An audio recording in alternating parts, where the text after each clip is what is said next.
बहुत हुआ चाणक्य। 2 कौड़ी के शिक्षक हो तुम, अब तुम मुझे बताओगे कि राज्य कैसे चलाना है।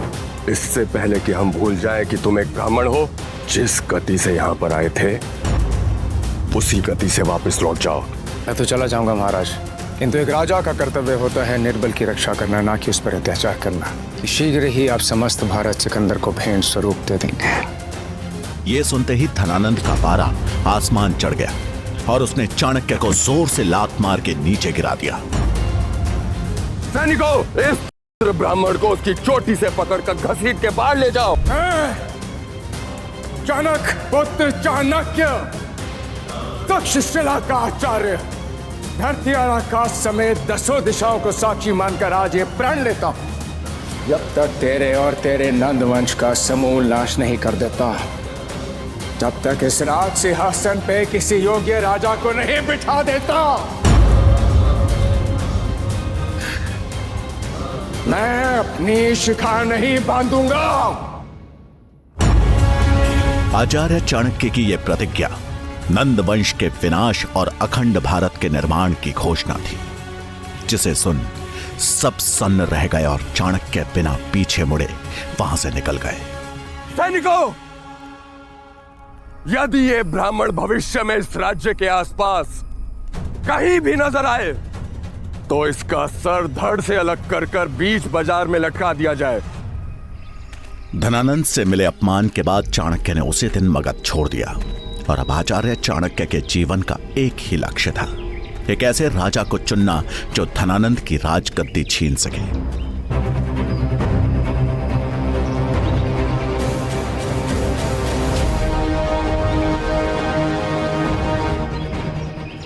जंगल से गुजरते समय चाणक्य को एक 14 साल का बच्चा देखा। मैली धोती पहने और कमर में गुलेल लटकाए ये बच्चा चीते की तरह घात लगाए आगे बढ़ रहा था।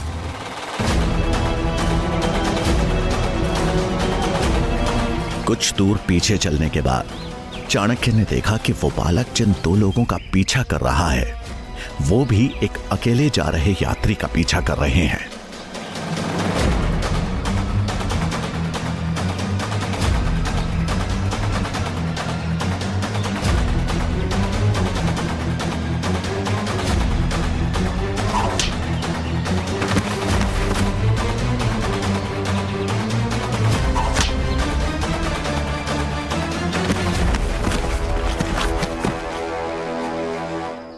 आप ठीक तो है? आपको चोट तो नहीं आई? तुमने आज मुझे सही समय पर बचा लिया, नहीं तो ये लोग तो मेरी जान ही ले लेते हैं। अरे नहीं, ये लोग आपकी जान नहीं लेते, केवल आपको लूटकर यहाँ से चले जाते हैं। परंतु अब आप सुरक्षित हैं, आप यहाँ से जा सकते हैं।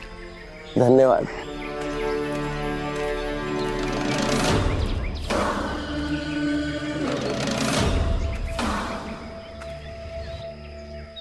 बालक, ये क्या किया तुमने?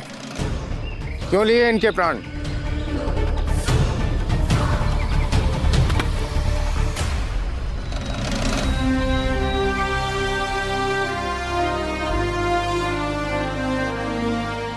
ये दोनों लुटेरे हैं और अक्सर चाकू की नोक पे यात्रियों को लूट लेते हैं। अगर आज मैं इन्हें नहीं मारता तो उन यात्रियों के साथ हादसा हो सकता था। परंतु अब चिंता मत कीजिए, ये दोनों कुछ समय बाद उठ जाएंगे और तब तक वो यात्री भी कहीं दूर निकल चुके होंगे। तुम इतने विश्वास से कैसे कह सकते हो कि इन्हें कुछ नहीं हुआ? क्योंकि मैंने उन्हें एक ऐसी जगह मारा है जहाँ पे वो केवल मूर्छित हुए हैं, उन्हें चोट नहीं आई है। ये दोनों भी अपनी परिस्थितियों से विवश है, परंतु इसका मतलब ये तो नहीं कि चोरी करे। मेरे लिए वो यात्री और ये दोनों चोर एक समान है।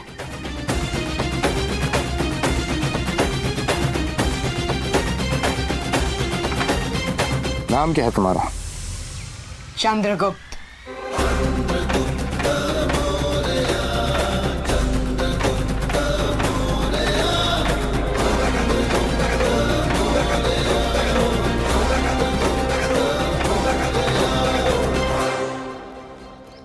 इस बालक में मुझे मगध का भविष्य दिखाई दे रहा है। एक राजा में दया और वीरता का संतुलन होना चाहिए।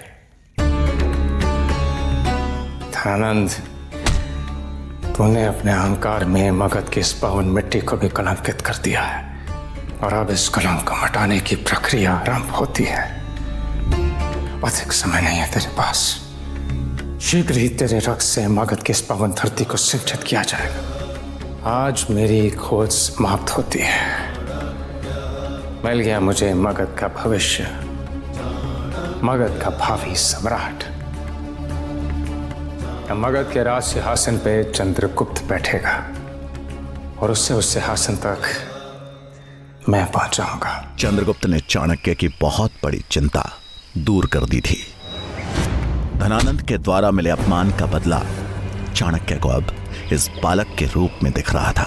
बालक, मुझे क्षमा करे। अगर समय पे लकड़ियां लेके नहीं गया तो दंड निश्चित है। कौन देगा तुम्हें दंड? किस गुरुकुल से हो तुम और कौन है तुम्हारा गुरु? मेरा कोई गुरु नहीं है, मैं एक सेवक हूँ। अपने स्वामी के लिए काम करता हूँ। कौन है तुम्हारा स्वामी? मैं उससे मिलना चाहता हूँ।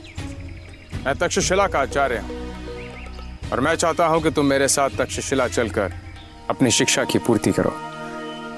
तक्षशिला? आप तक्षशिला के आचार्य है? मैं भी पढ़ना चाहता हूँ, लेकिन शायद वो मेरे भाग्य में नहीं लिखा।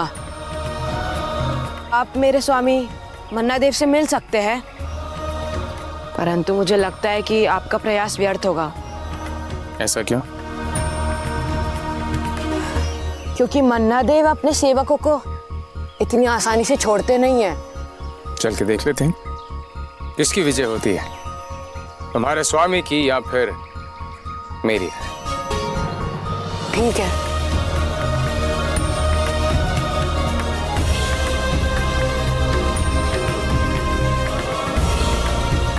कुछ ही समय में दोनों जंगल के किनारे पर बसे एक छोटे से गांव में पहुंचे।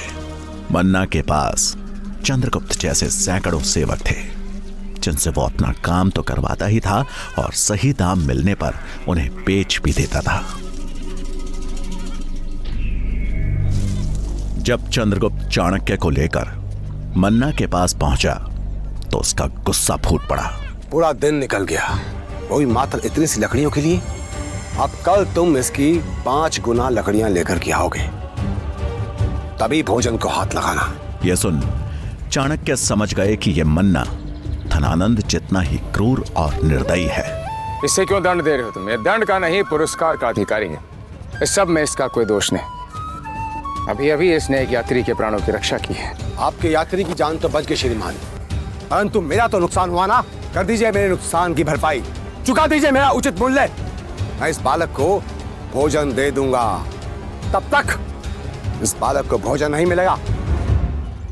मान्यवर, मैं तक्षशिला का आचार्य चाणक्य हूं और मूल्य आपको अवश्य मिलेगा, किंतु उससे पूर्व आपको इस बालक को मुक्त करके मुझे सौंपना होगा और फिर उचित समय आने पर मैं आपको आपकी आशा से अधिक धनवान बना दूंगा।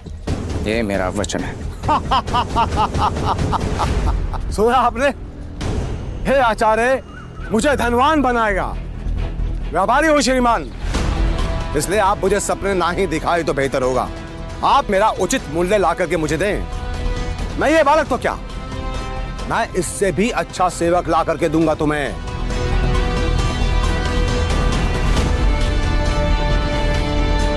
वैसे क्या दिखा आपको इस साधारण से बालक में?